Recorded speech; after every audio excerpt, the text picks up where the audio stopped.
안녕하십니까. 김창범 목사입니다. 오늘도 가스펠 프로젝트 신약 4권으로 함께 하도록 하겠습니다. 오늘은 두 번째과 예수님의 이름으로 성령 충만한 사역을 하다라는 제목으로 함께 나눌 텐데요. 첫 번째 주제부터 보겠습니다. 하나님의 백성은 선행을 베풀고 예수님께 영광을 돌립니다. 사도행전 3장 1절부터 10절 말씀, 그리고 4장 5절부터 12절까지의 말씀입니다. 자, 먼저 6절부터 10절, 사도행전 3장 6절부터 10절까지의 말씀을 먼저 한번 살펴볼게요. 베드로가 이르되 은과 금은 내게 없거니와 내게 있는 이것을 내게 주노니 나사렛 예수 그리스도의 이름으로 일어나 걸으라 하고 오른손을 잡아 일으키니 발과 발목이 곧 힘을 얻고 뛰어 서서 걸으며 그들과 함께 성전으로 들어가면서 걷기도 하고 뛰기도 하며 하나님을 찬송하니 모든 백성이 그 걷는 것과 하나님을 찬송함을 보고 그가 본래 성전 미문에 앉아 구걸하던 사람인 줄 알고 그에게 일어난 일로 인하여 심히 놀랍게 여기며 놀라니라. 사도행전 3장 1절부터 10절 말씀 중에 6절부터 10절까지를 읽어봤고요. 여러분들 꼭 한번 1절부터 같이 읽어보시기 바랍니다. 자, 그리고 4장 5절부터 12절까지의 말씀 중에 7절부터 10절까지의 말씀을 먼저 한번 살펴보겠습니다. 사도들을 가운데 세우고 묻되 너희가 무슨 권세와 누구의 이름으로 이 일을 행하였느냐? 이에 베드로가 성령이 충만하여 이르되 백성의 관리들과 장로들아, 만일 병자에게 행한 착한 일에 대하여 이 사람이 어떻게 구원을 받았느냐고 오늘 우리에게 질문한다면 너희와 모든 이스라엘 백성들은 알라. 너희가 십자가에 못 박고 하나님이 죽은 자 가운데서 살리신 나사렛 예수 그리스도의 이름으로 이 사람이 건강하게 되어 너희 앞에 섰느니라. 아멘. 오늘 함께 읽으신 사도행전 3장과 4장의 이 본문은 우리가 굉장히 잘 알고 있는 내용들 중에 하나입니다. 오순절 마가의 다락방에서 성령의 임재하심을 경험했던 제자들이 이제 사도행전에서 첫 번째로 기적을 일으키는 모습, 그것이 바로 오늘 본문에 나타나는 장면입니다. 그리고 태어나서 한 번도 일어나지 못했던 사람을 일으켜 세우는 그 기적을 통해서, 그 표적을 통해서 사도들은 유대 종교 지도자들로부터 상당한 공격을 받게 되는 것입니다. 그래서 나중에 읽으셨던 본문 같은 경우는 그 당시에 있었던 교계 지도자들, 유대교의 지도자들, 종교 지도자들에게 둘러싸이고 이렇게 잡힌 사도들의 모습, 그리고 그 대화의 내용들이라고 말씀드릴 수 있습니다. 그래서 말씀드렸던 것처럼 오늘 성령과 함께 했던 베드로와 요한은 걷지 못하는 자를 예수 그리스도의 이름으로 일어나 걸으라 라고 이야기를 하고 그것이 실제로 일어나게 됩니다. 그래서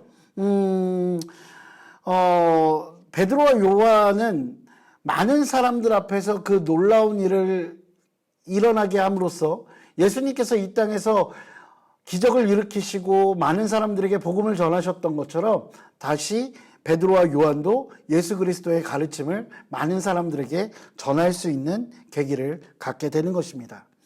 그런데 말씀드렸던 것처럼 이 사도들은 기적을 일으키고 선행을 베풀었음에도 불구하고 붙잡히는 상태가 됩니다. 왜 그랬을까요? 말씀드렸던 것처럼 이 사도행전이 쓰여졌던 시기, 그 시기는 어떤 때라고 그랬죠? 유대교 지도자들과 그리고 초기 교회 사람들 사이에 갈등이 굉장히 고조되어 있는 상태였다라고 말씀드렸습니다.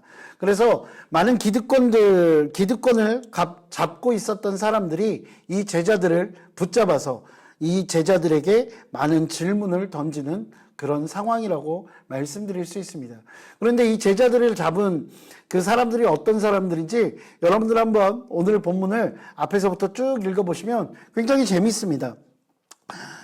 이 사도들을 붙잡았던 사람들이 관리들과 그리고 어떤 장로들, 서기관들, 그리고 증경제사장이라고 말할 수 있는 전대 대제사장이라고 할 수 있는 안나스라는 이름도 나오고요. 현재 대제사장인 가야바라는 사람도 나옵니다. 이 안나스는 가야바의 장인이고 굉장히 여전히 아직도 영향력을 끼치고 있는, 그리고 그들만이 아니라 제사장 문중에 있는 모든 사람들이 베드로와 요한과 그 사도들을 가운데 둘러싸고 이렇게 질문하며 위협하고 있는 것입니다. 이 상태에서 오늘 베드로는 뭐라고 대답을 하냐면, 내가 무엇을 잘못했느냐, 오직 그 아픈 사람이 나음을 입을 수 있었던 것, 그것은 나사렛 예수 그리스도의 이름으로 가능한 것이었다라고 하며 예수님의 영광을 드러내는 것입니다. 여러분, 복음을 전하는 것, 그것은 오늘 이 사도들이 겪고 있는 것처럼 쉬운 일은 아니라는 것입니다. 여러분들도 아마 경험해 보셨을 거라고 믿습니다. 그럼에도 불구하고 오늘 이 사도들처럼 우리는 담대함으로 복음을 전할 수 있는 그런 자들이 되어야 할 것입니다. 자, 두 번째입니다. 하나님의 백성은 예수님께 절대적으로 충성합니다. 사도행전 4장 13절부터 22절까지의 말씀인데요. 그중에 오늘은 17절부터 21절까지의 말씀을 한번 살펴보도록 하겠습니다.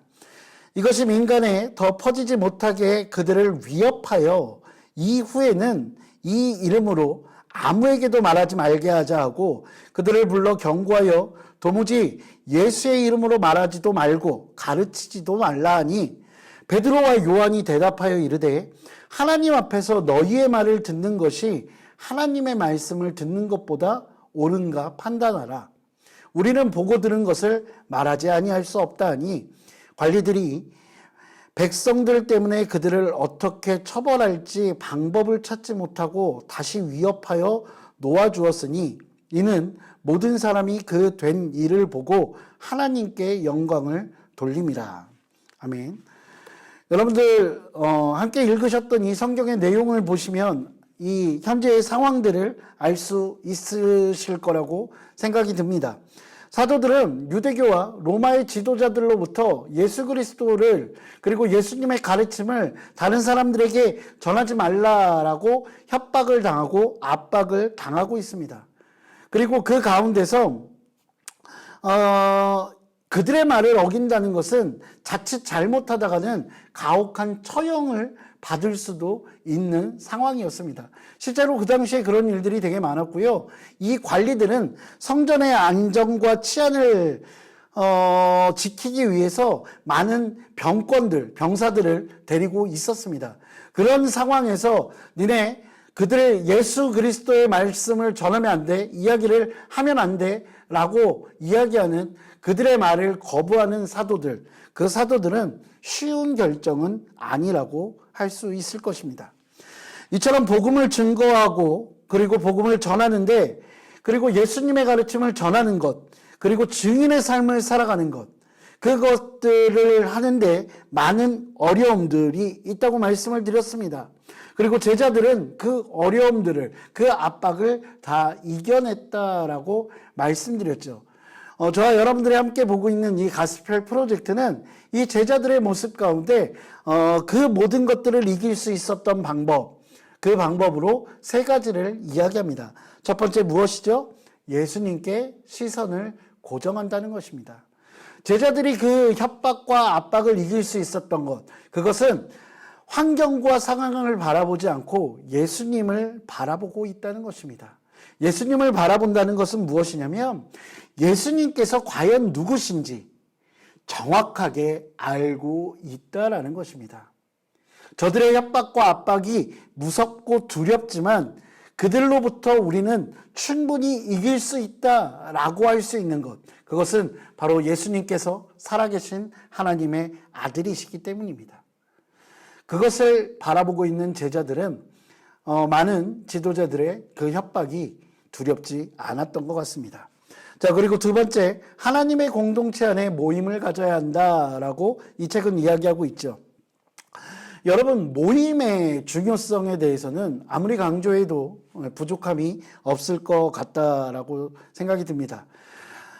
실제로 우리들도 역시 마찬가지로 신앙생활을 하고 있음에도 불구하고 우리의 신앙이 흔들릴 때가 있습니다. 우리의 신앙이라는 것이 기복이 있을 때도 있죠. 그러나 그 순간순간마다 우리가 공동체 안에서 함께하고 있을 때 서로가 서로를 격려해주고 또한 서로의 믿음을 더욱더 굳건하게 해준다는 사실을 우리는 이미 많이 경험하고 알고 있습니다. 그렇기에 이 사도들 역시 그들의 모임 가운데 더욱더 그들의 믿음과 그 신앙이 단단해져서 그 모든 어려움을 넘어설 수 있었다라고 말할 수 있습니다. 세 번째로 성령으로 충만하게입니다. 아무리 우리의 믿음이 강해진다 할지라도 우리는 분명 사람이고 한계가 있습니다. 그런데 그 한계를 넘어설 수 있는 그것은 말씀드린 대로 보혜사이신 우리 곁에서 함께하여 주시는 그 성령님의 도우심 때문에 가능하다는 것입니다. 그렇게 우리는 성령의 그 충만함을 위해서 늘 기도하고 깨어 있어야 할 것입니다. 세 번째입니다. 하나님의 백성은 담대하게 기도하고 설교합니다. 사도행전 4장 23절에서 31절까지의 말씀인데 그중에 27절부터 31절까지 살펴보겠습니다. 과연 헤롯과 본디오 빌라도는 이방인과 이스라엘 백성과 합세하여 하나님께서 기름 부으신 거룩한 종 예수를 거슬러 하나님의 권능과 뜻대로 이루려고 예정하신 그것을 행하려고 이 성에 모였나이다. 주여, 이제도 그들의 위협함을 굽어보시고 또 종들로 하여금 담대히 하나님의 말씀을 전하게 하여 주시오며 손을 내밀어 병을 낫게 하시옵고 표적과 기사가 거룩한 종 예수 이름으로 이루어지게 하옵소서 하더라. 빌기를 다음에 모인 곳이 진동하더니 무리가 다 성령이 충만하여 담대히 하나님의 말씀을 전하니라. 아멘. 여러분들 이 본문 23절부터 읽어보시면 그 베드로와 그 사도들이 위협을 받죠. 그 위협을 받은 다음에 그것으로부터 담대하게 그 위협을 이겨내고 사도들이 있는 곳으로 돌아와서 그 상황들을 사도들에게 이야기해 줍니다. 그 이야기를 들은 사도들이 함께 모여 기도하고 있는 모습이 바로 이 오늘의 장면입니다. 그래서 이 부분에서 첫 번째로 나누고 싶은 것은 우리에게도 분명 이 사도들처럼 환란이라는 것이 다가옵니다. 그런데 그 환란 앞에서 사도들이 가장 먼저 했던 것, 예수님의 제자들이 가장 먼저 했던 것은 바로 기도입니다. 그들이 그 환란 가운데서 기도할 수 있었던 것, 그것은 하나님에 대한 믿음이 있기 때문입니다. 사도들은 하나님께서 창조주이심을 알고 예수님의 십자가에서 고난당하시고 다시 부활하셨던 그 모든 것들도 예수님께서 연약해서가 아니라 하나님의 섭리 가운데 있다는 것을 알고 있었기 때문에 그들은 두려움 없이 그 모든 것의 주관자 되시는 하나님께 기도할 수 있는 것입니다. 그리고 그 기도의 끝에 그들은 다시 한번 성령의 충만함을 받고 그 가운데 담대하게 설교하게 되는 것입니다. 자, 우리가 교회에서 생활을 하다 보면 참 많은 사역들을 하게 됩니다. 목사님, 사역은 목회자들만 하는 것이 아닌가요? 라고 말씀하시는 분들도 있는데요. 사실 우리가 이제 교회 안에서 사역이라고 이야기하는 것은 식당 봉사가 될 수도 있고 차량 봉사가 될 수도 있고 뭐 기타 여러 가지 찬양이나 성가대나 아니면 작은 것들 하나하나 교사로서 뭐 여러 가지 모양으로 우리가 하나님께서 맡겨주신 그 사명을 감당하는 모든 것을 사역이라고 말씀드릴 수 있습니다. 그런데 그 사역이 정말로 사역되게 하는 것, 그것은 기도에서 시작된다는 것입니다. 여러분, 기도가 없는 사역은 노동입니다. 그러나 기도를 통해서 성령님께서 함께하여 주시고 성령님께서 내 마음에 이끌어 주신다면 그것은 노동이 아니라 하나님께서 기뻐하시는 사역이 된다는 것입니다. 그렇기에 사역과 기도의 관계는 매우 중요하다라고 말씀드릴 수 있습니다. 오늘 본문에서 나타나고 있는 사도들 역시 기도가 없었다면 그들의 모든 복음 전파는 아마 헛된 것이 되었을 것입니다. 결론을 말씀드리겠습니다. 신앙생활을 하다 보면 영적인 저항을 경험하게 됩니다. 우리는 지금 현재 초기 그리스도인들처럼 신앙을 지키기 위해서 우리의 목숨을 걸 정도의 위험을 감수하지는 않습니다. 그러나 세상 문화 속에서 이웃과 가족에게 조롱당할 것을 감수해야 할 때가 있습니다. 그 순간 우리는 기도함으로 하나님의 말씀과 성령으로 충만해야 할 것입니다.